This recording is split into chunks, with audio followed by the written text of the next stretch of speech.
Kumantong is a talisman that has been around since ancient times.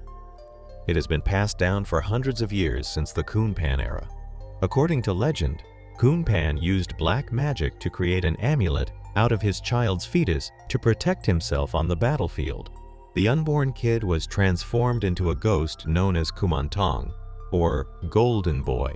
There are 4 main categories of Kumantong, one of which is of the Hell realm, the second is of the Ghost realm, the third is of the Asuras, and lastly, the realm of Divas. Kumantongs of the Hell and Ghost realm are the most unconscious, lack spiritual wisdom, and are an absolute great delusion. The spirits of Kumantongs from Hell are full of hatred and constantly seeking revenge. Because of their deep hatreds, extreme suffering, and in a state of absolute delusions, without their physical body and mind makes them vulnerable. They can easily be captured and manipulated by a necromancer. Necromancers who are as unconscious and as delusional as these spirits could conjure and manipulate them into doing their bidding. Such spirits are capable of injuring or killing an enemy in particular and cause confusion or madness in the targeted subject. They could only carry out tasks of vengeful deeds to hurt and destroy. They are the most eccentric form and never seem to be appeased by anything. Kumantongs of the Ghost realm are greedy and hungry spirits. Kumantongs of this realm are usually conjured by incompetent practitioners who have not completely mastered the art of Kumantong consecration. No practitioners would deliberately consecrate Kumantong of the Ghost realm, as they are the most inefficacious form of all. Spirits of the Ghost realm are afflicted with insatiable desire, hunger, and greed. Their souls are tormented by unfulfilled cravings and insatiably demanding impossible satisfactions. The desires of hungry ghosts are never satisfied, and they must endlessly seek gratuity from the living. They can also cause misfortune to those whose spiritual energy is depleted or weak. Some are driven to possess weak-willed men and women so as to dispossess their souls and take over their bodies, all the better to eat and drink with. Kumantongs of the Asura realm is split into 2 types, one who seeks material desires and another who seeks spiritual advancement. The first one is powerful spirits who are transactional beings.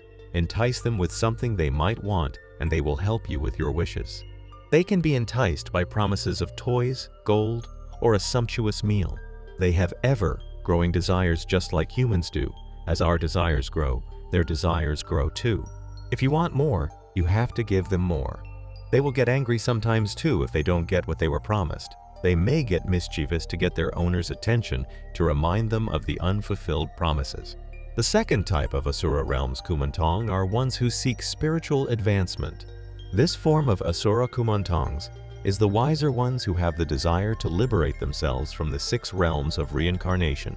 But it would be impossible without their physical bodies, so they will need their owners to assist them in their advancement too. A spiritual bonding ritual is usually performed between the owner and the spirit of the Kumantong. They will share the same spiritual path after such a bonding ritual.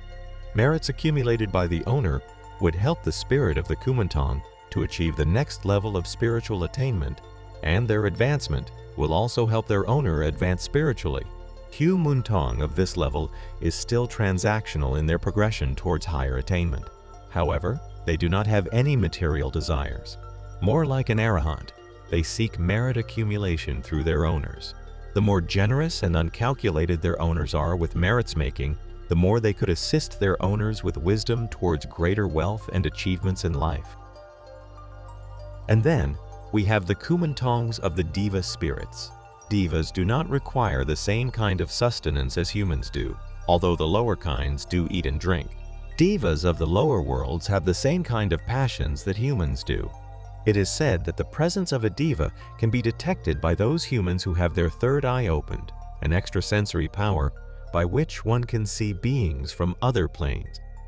Their voices can also be heard by those who have cultivated a similar power of the ear.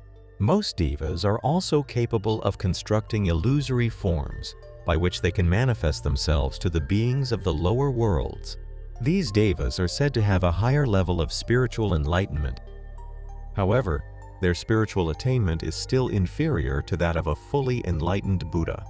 These Diva spirits, which are consecrated as Kumantongs, are meditative, and they have higher wisdom than Kumantongs of the Asura realm.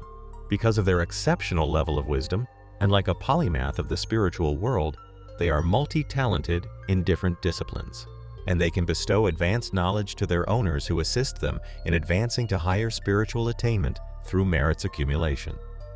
It is believed that people who are famously and highly successful are either rebirth of the Divas or they are being blessed by a Diva spirit since birth. Kumantongs of the Diva realm are the most powerful form of all. They will bestow the highest wisdom needed to help their owners who are ambitious and truly determined towards helping to change the lives of others. Only people who are spiritually rich within or have accumulated a certain level of good merits will receive help from these Divas. The Diva spirits will leave the vessel of the Kumantong after some time if their owners are not determined towards doing good for others. Which kind of Kumantong do you think you own? If you like our videos, please like, share, and subscribe to our channel.